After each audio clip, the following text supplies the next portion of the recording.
Hey there, folks. Welcome to another episode of The Smooth Burrito. I'm Frank. And I'm Trevor.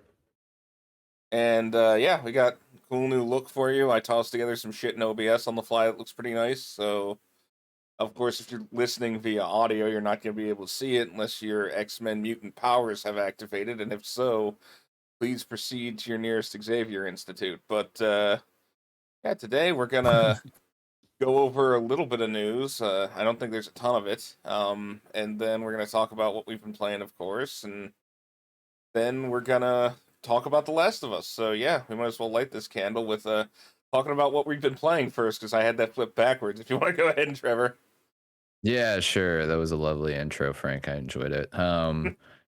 So I've been playing a lot of stuff because it's that time of year and there's just so much stuff out. Um, I'll start with God of War Ragnarok. Almost finished it. I'm very close, maybe 80, 90% through the game. Love it. It's it improves on the God of War in 2018 in almost every way. And I would say it just the one downside is it just feels like more God of War.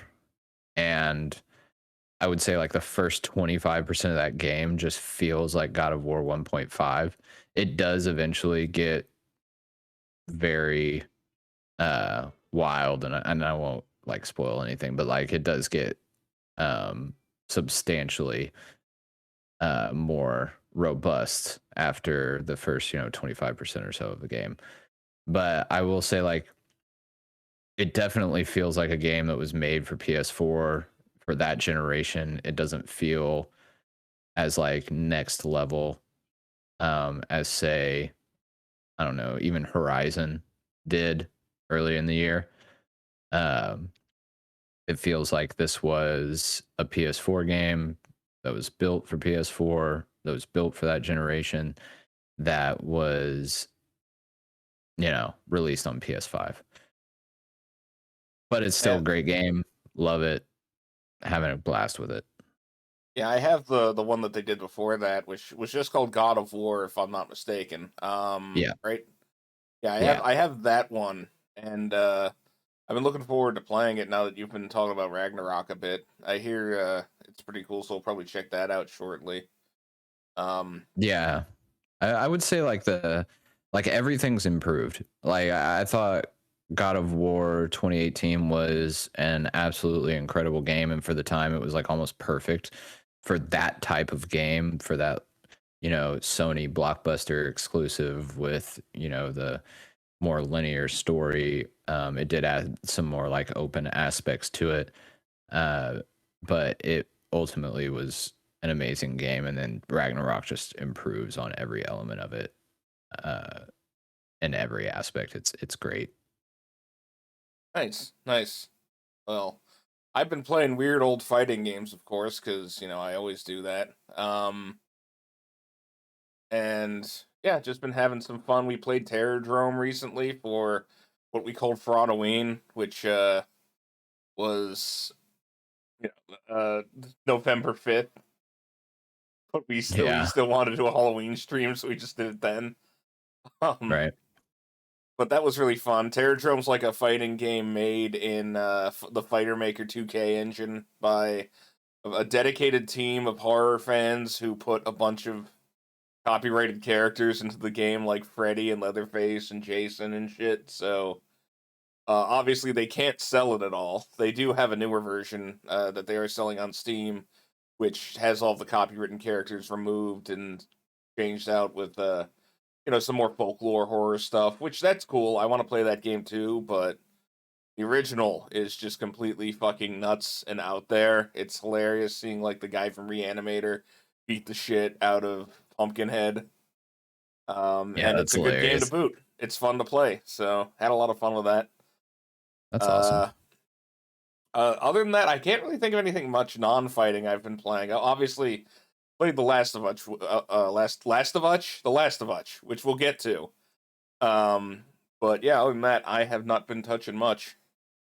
I do want to mention that I've been playing Pokemon Scarlet. I am a huge Pokemon fan. this game 100% has some issues. The frame rate's a disaster. There's all kinds of weird, corny ass bugs that are probably funnier than they are game breaking. But the actual game itself in there is easily the best Pokemon game of all time. Wow. It's not even close. I mean, it is like it is exactly what we've all been asking for from a Pokemon game. I mean, and I'm not talking about the bugs and the disaster of the performance that we get and the horrible frame rate.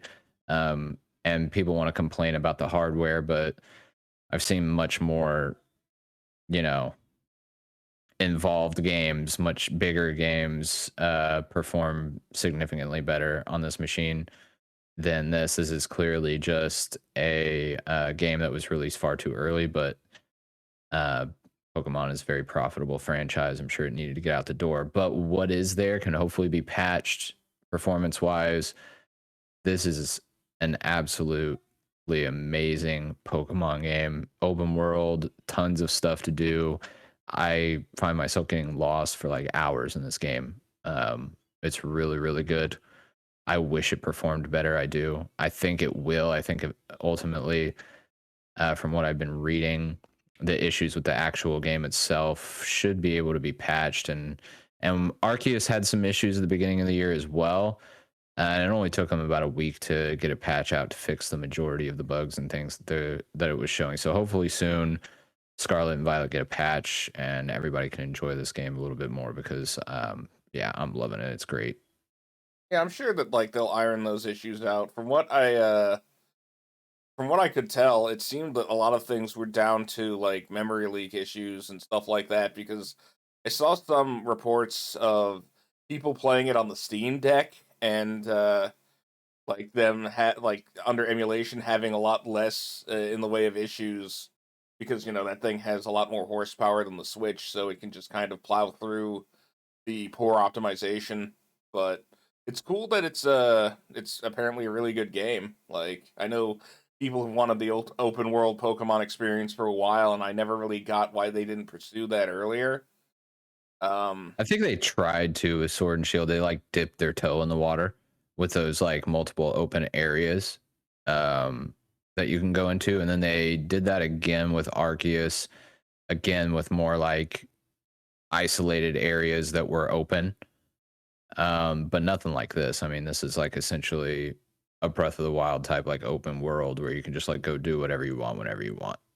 yeah, and I Um, suppose that like the difference between loading a static area and loading like the bounds of the player around you, and basically just like having that be a moving target is probably where the memory leak issues come in. they also did some like really really ambitious stuff with it. It's certain like in Pokemon battles, they always like took you out of the area you were in into this like kind of isolated uh like environment where you would do the Pokemon battles and then it would load a bit back into the area once you finish. They just happen. And like all the stuff that was happening around you whenever you kind of initiated that battle still is happening around you. And when you come out of that battle, the like say you wanted to catch like another Pokemon in that area, it's still there. Like you could still go like grab whatever was there prior to you initiating the battle. So there's a lot of like interesting, ambitious stuff that they did that clearly they haven't tried before. And that is probably why they're having like quite a few issues with how the game's performing. There's just a lot of they really tried to like shoot for the stars with this one. Yeah, well, I, I mean, I'm glad they did. Honestly, from the outside looking in, a lot of the Pokemon games felt samey. Like they've just been kind of iterating, and like new stuff has been happening, but like it's over several generations that you'd get these new features and changes. But yeah, is it the battles? Is it like do you get taken into like does time pause around you and everything stops moving, or do you have to somehow No. deal with shit going on while you're fighting? There's shit going on in the background, but like not really, and not really like so much that it's like distracting.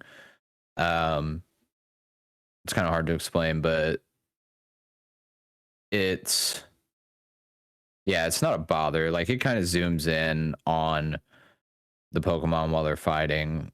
The UI comes up. UI is also great in this one. Like I like it a lot, but the there might be like other Pokemon. There's not going to be any like Pokemon and stuff that like kind of like get in the middle of the battle or whatever, but you'll see it in like the background, like stuff moving, people walking around or whatever. Yeah, I have seen some of like the old Fallout 76, Fallout 4 gag, like of cutscenes getting interrupted by stuff, that type of deal, and that was funny. But yeah, I'm glad to hear that aside from the technical issues, you've been enjoying it.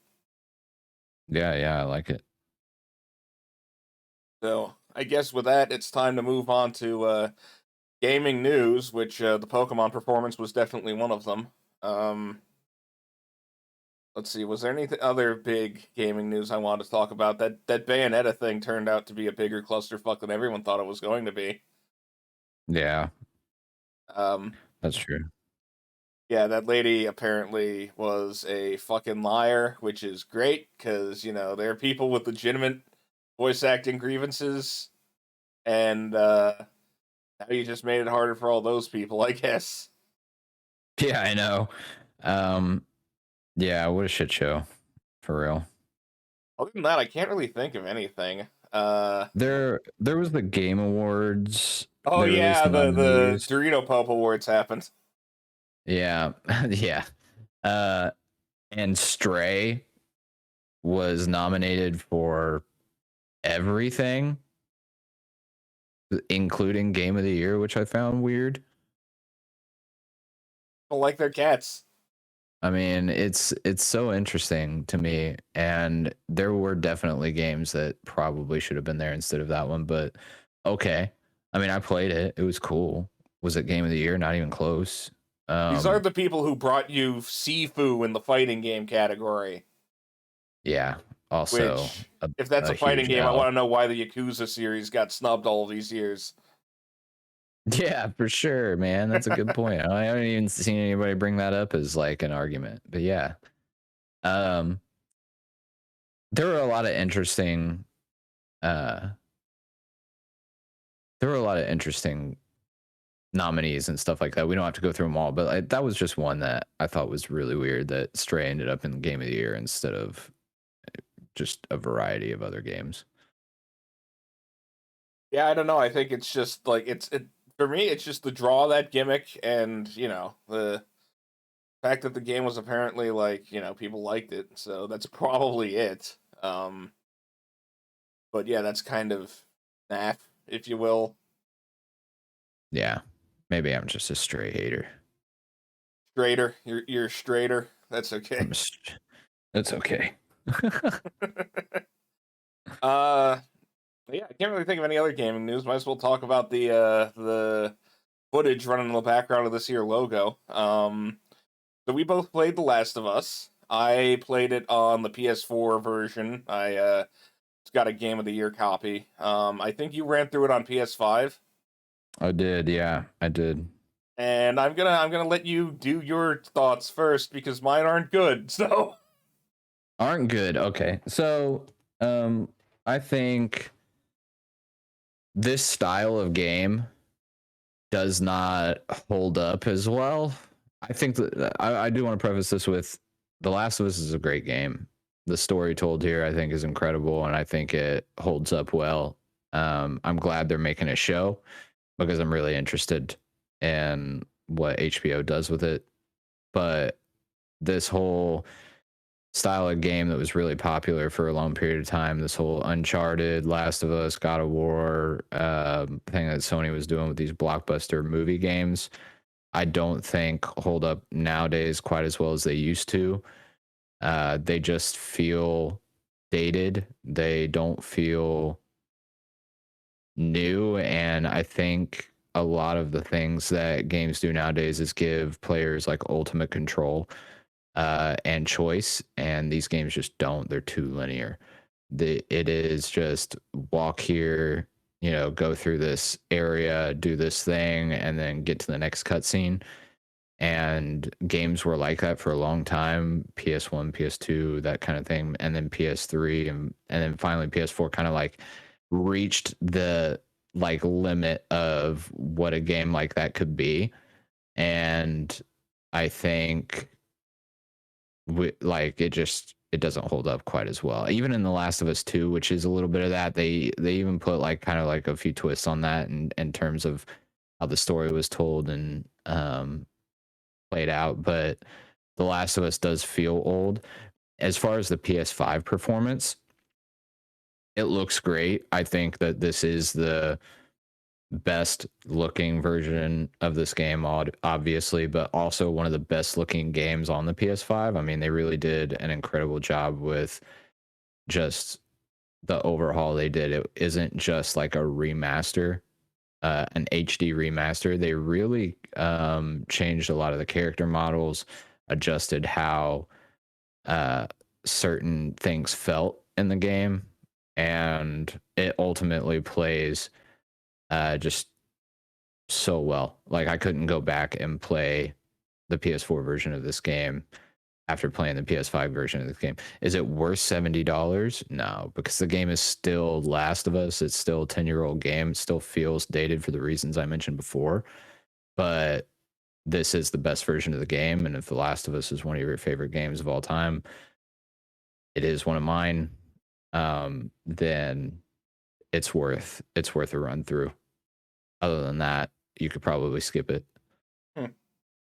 Yeah, I was playing on the PS4 version, which is very much like just we got the HD, like we got the nicer textures, and we have it running at 1080p 60, and everything else is the same.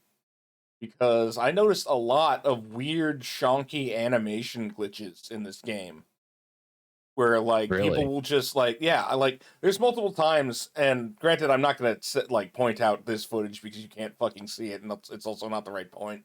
But there's multiple times where just like Ellie or one of my followers would immediately snap to where they're supposed to be in the animation, and just like you see their Yeah. model transition over, or Joel picking anything up when he's leaned over, um, just would act weird because he just kind of like scoot towards the shit, and it felt really unnatural. It looked really unnatural, but I will echo and expound upon your sentiments about this being dated feeling. I think I have a theory that this game design felt dated when it came out, honestly, because this came out in 2013 alongside such luminaries as GTA 5, which granted different type of game entirely, I get that, but I felt like I was playing a Gears of War game, and those came out in like 2008. Uh, it, Yeah. it's it was actually very interesting because I feel like you can track like there's an interesting weird little circle that starts at Resident Evil 4 and with the over the shoulder camera stuff, and then Gears of War took direct inspiration from that.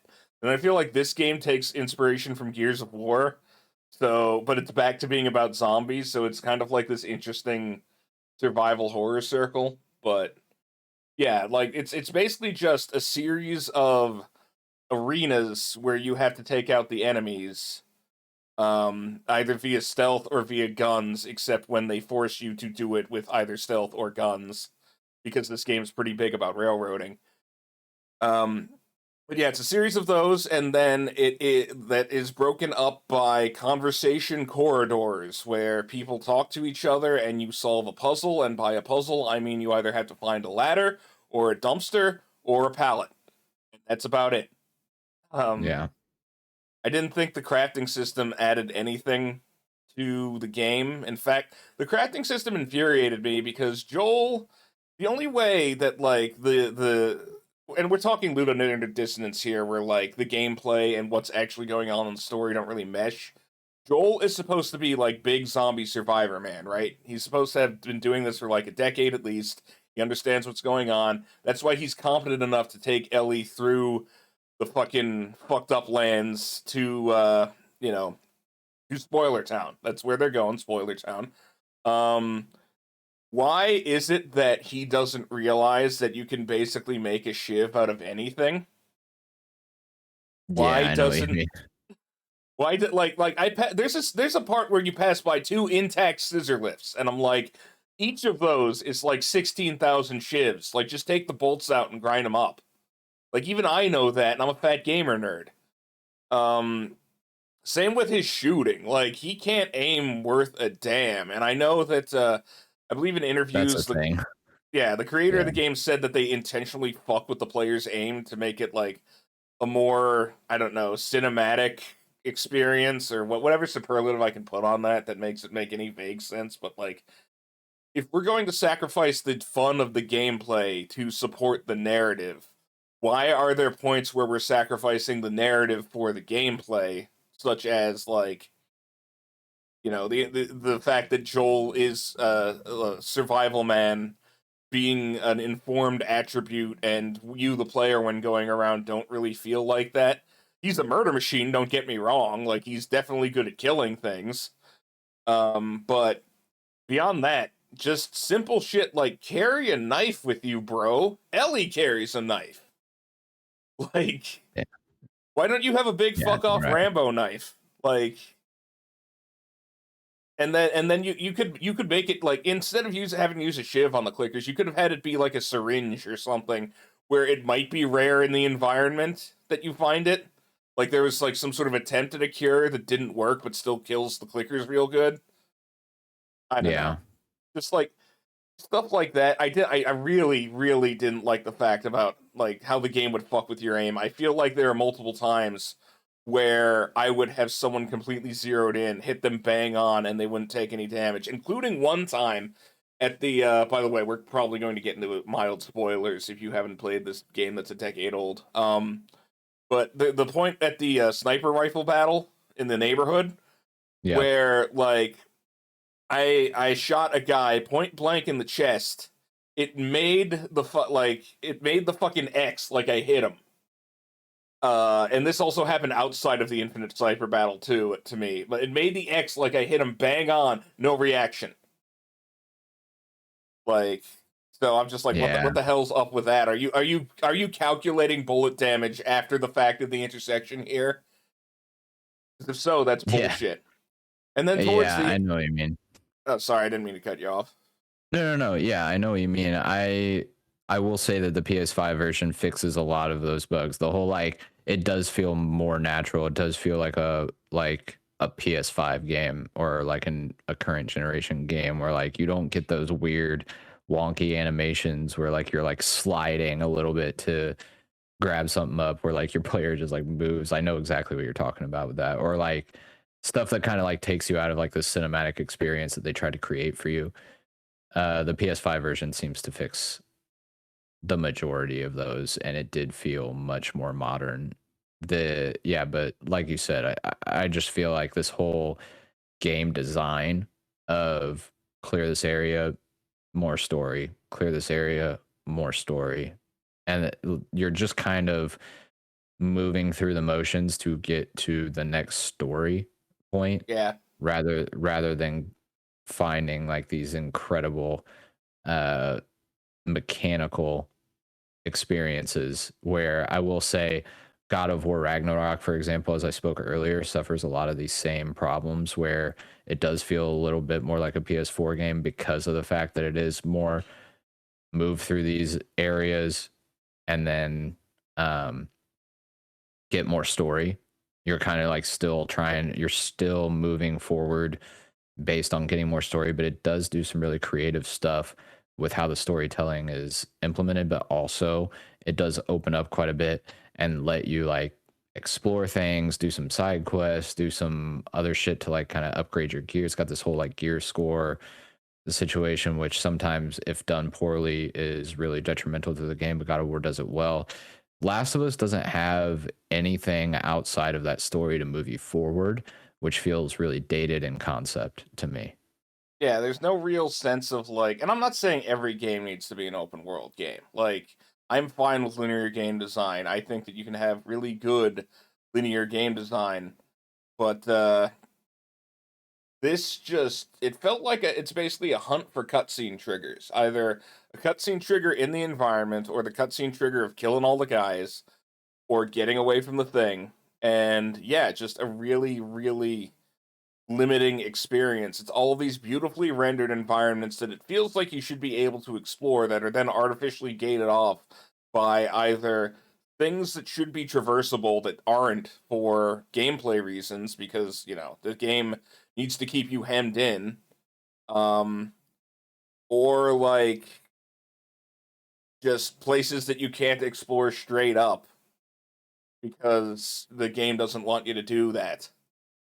Uh Yeah, and yeah, just super like controlled environments. Yeah, yeah, and I could feel the hand of the designer on my shoulder constantly guiding me towards what I was supposed to do. And it's funny that the game starts with like telling me, I can't remember if it told me in the pause menu or what, but it was like you can approach any encounter any way you like. You can either use stealth or you can go in guns blazing, and that's not true at all.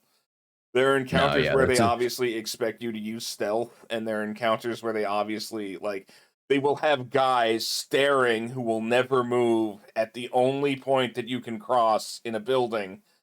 I'm talking about this happened at a part where I was playing as Ellie, where you have to go fight Edgar Allan pedophile. Like, yeah, just the guy staring who will never move, even though every other enemy has a patrol route in order to have that guy see you so that they can, fucking run up on you. Like, and if you're betraying your design that you have stated to me as a thesis at the start of the game, I feel like you failed as a game designer. yeah. I agree. I agree. Um, and yeah, it felt like a really dated experience. Although I will give it this, and granted, this might be like I went and checked out the Giant Bomb quick look of the original version just after I had finished it, just to kind of get an ear to the ground of where reviewers were at with it at the time. And the PS3 version of this, ooh boy, Yeah, that's a frame rate. Let me tell you, yeah. It's not great. I like agree. I mean, sub 30. yeah, it's been a long time since I played the PS3 version, obviously, but yeah, just bad. Yeah, but this game, like the PS4 version, looks really nice. I think if I'm gonna give this game anything, it's that like the environment design, everything looks really good. Like, but I do have to temper that with the fact that like graphics are going to get better. Like it's kind of expected at this point that graphics would improve between generations and you could do something that looks like this. And there's also games that like even when the original came out looked as good as this. Like, GTA 5 looked as good as The Last of Us in my opinion. The original version at least. It didn't like the GTA 5 of now looks as good as this Last of Us of now, although I haven't played the PS5 version, but this PS4 version comparing it to the equivalent PS4 GTA 5, I think they look similar. Like, but yeah, I don't know. Nice environmental design. The story is another thing that I do have to talk about because I didn't like it. I Oh no. I didn't see it doing anything that hadn't been done in like even if you just want to stick to zombie movies, I didn't really see it doing anything too revolutionary in that aspect. And also just some of the morals that I got from the story were kind of off to me. Like I know that the actual point is supposed to be that Joel was a broken man who had his heart healed by taking Ellie through the thing and getting to see a giraffe and blah blah blah. Like he went from a Getting to mass see a giraffe. murderer.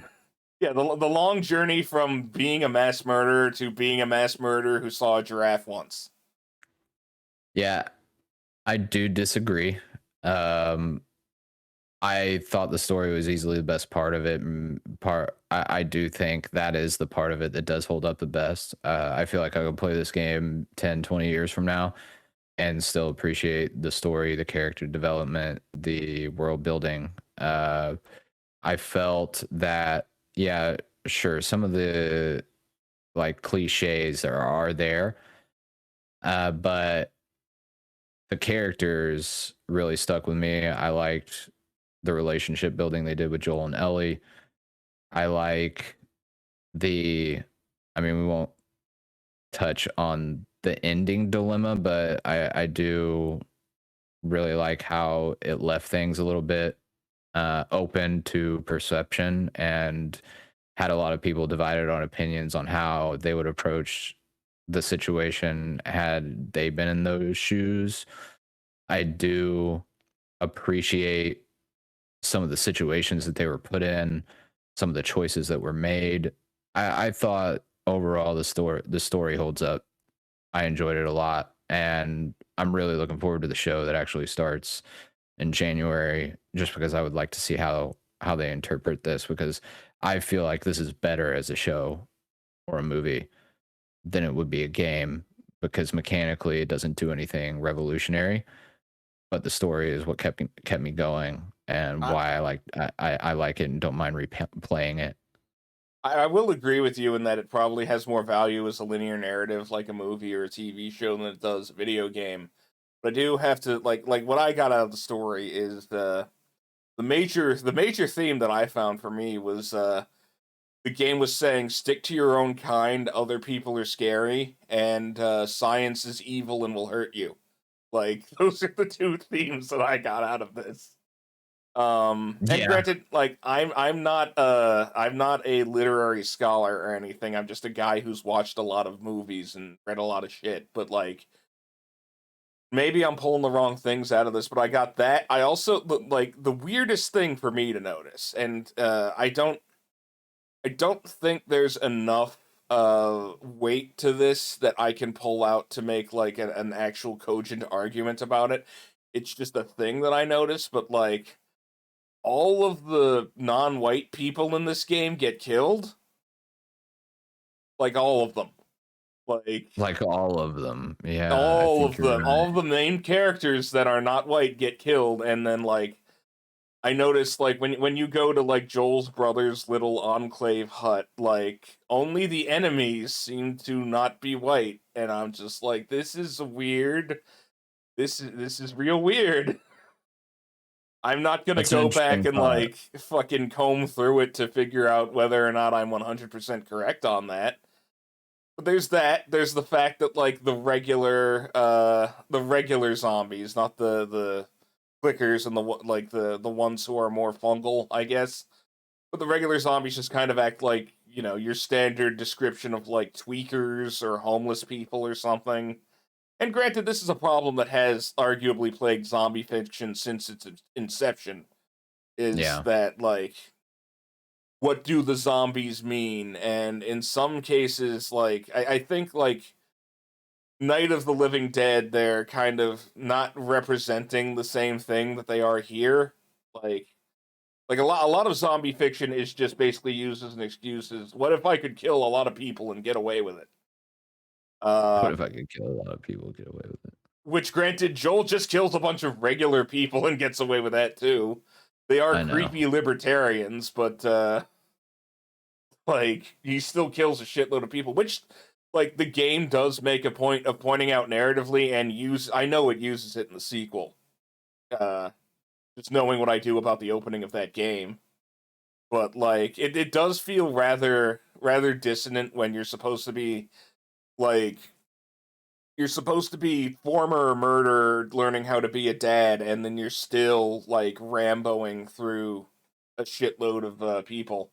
Which by the way, I do. Just going back to the gameplay for a second, I do think that fighting people feels better than fighting zombies. I felt that Yeah, like they say the clickers only respond to their hearing. That's a lie. Like they can see me. They can fucking see me because they respond to just looking at me. Like, but I found the zombie behavior a bit too erratic for my taste, whereas the human behavior was almost like too lockstep for my case, where a lot of the encounters ended up being me finding a good spot to lure people to, and then just doing the strangulation mambo in a circle until they all died. Um, right. but yeah, I don't know. Like both gameplay and narrative wise, I don't think this game's doing much in any. It's not really doing anything revolutionary. In my opinion, at least. Like, and this is all just my opinion. For anybody who like, actually, no, that's good for engagement. Please flame me on YouTube. Tell me I'm wrong. Like, come on, come at me, bro. But I mean, but we also do have to think about, like, when you say revolutionary from a storytelling standpoint, 2013. I do not think that there were that many games back in 2013 that were putting together a story that is worthy of TV movies. Most games story back then were it was kind of the reverse where it was just piecing together a story to get you to play through the mechanics, whereas this feels more of piecing together the mechanics to get you to play through the story.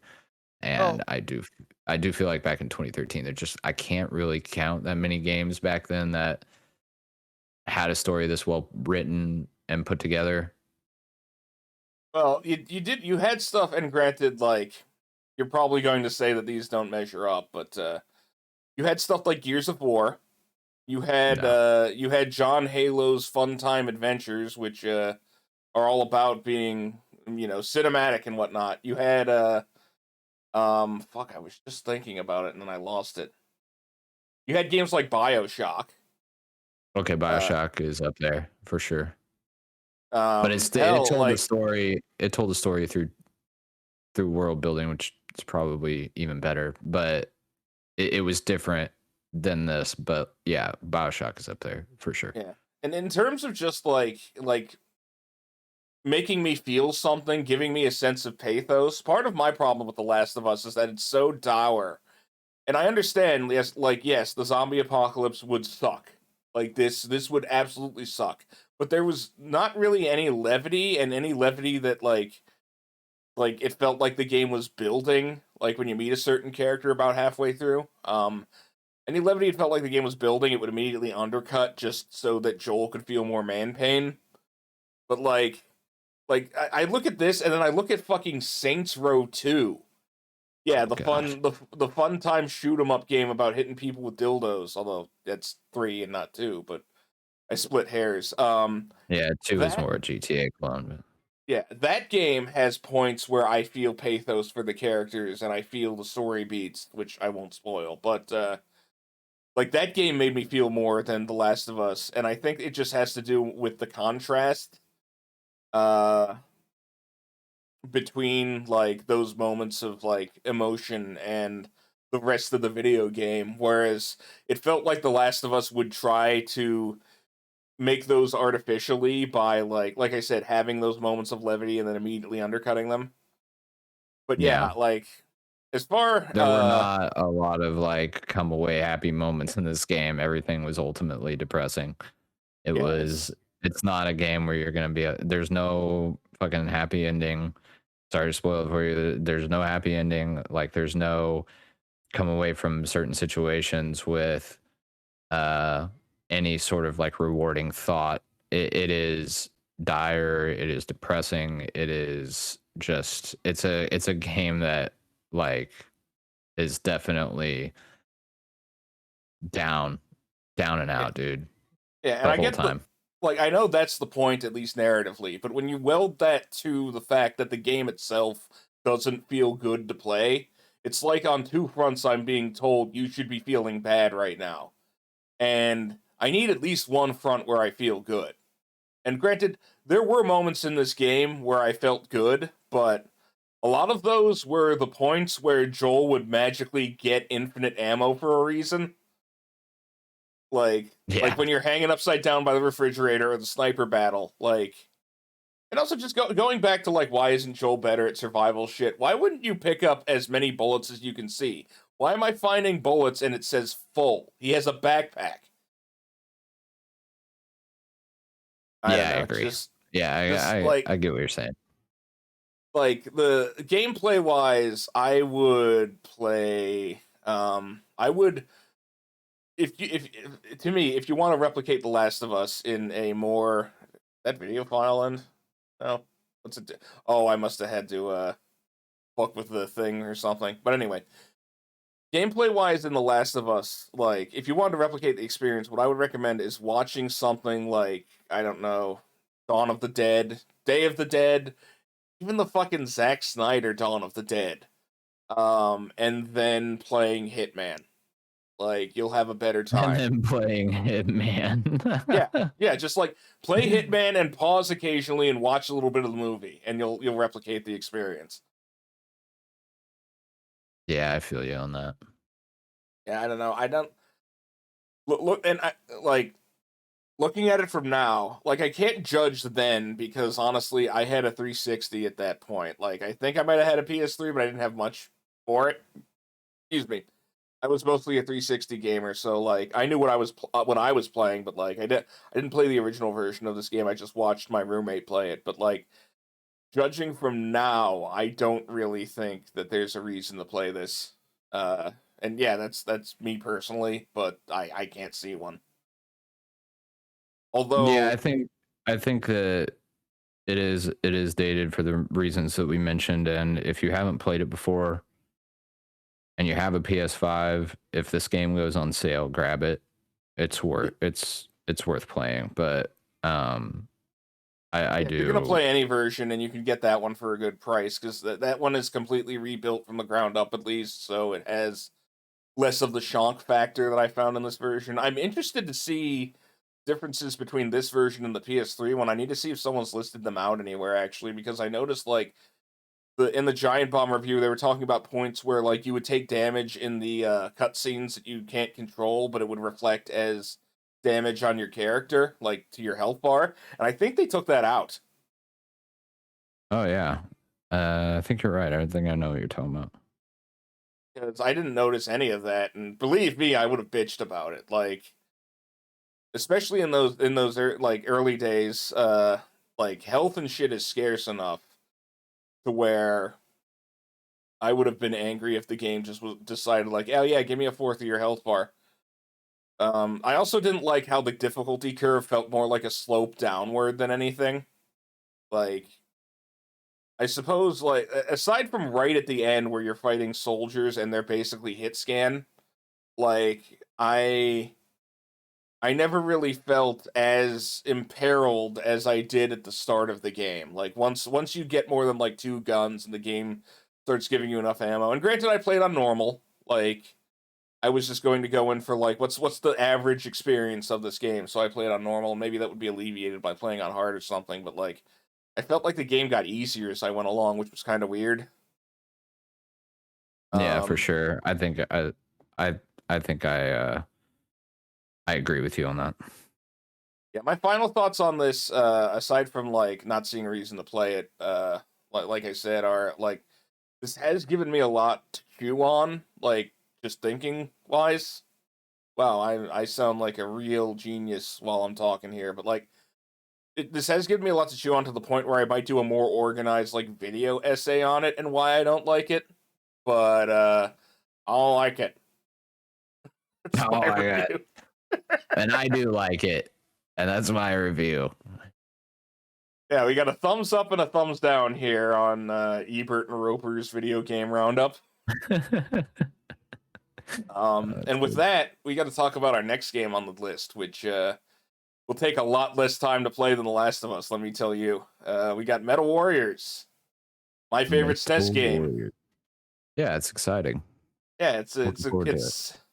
it's one of those games where once you know how to play it, it'll take you like an hour maybe. But you know, it's an old SNES game, so you have to figure out what you actually need to do sometimes, and also how to approach situations that like I'm not gonna lie, will just straight up kick you in the nuts. But Yeah, for sure. I'm sure. but yeah, that game's sick. It's got robots. It's got robots that you can like enter in and out of like within the level, which I thought was a really cool gimmick. Um, it's got fucking cutscenes for a SNES game, which I think is pretty nuts. They're it's all pixel art. They're really well animated. Like the music is good. It's like peak LucasArts, like of that era. Made by the Yeah, Zombies for Ate My sure. Neighbors team, which is a less good game.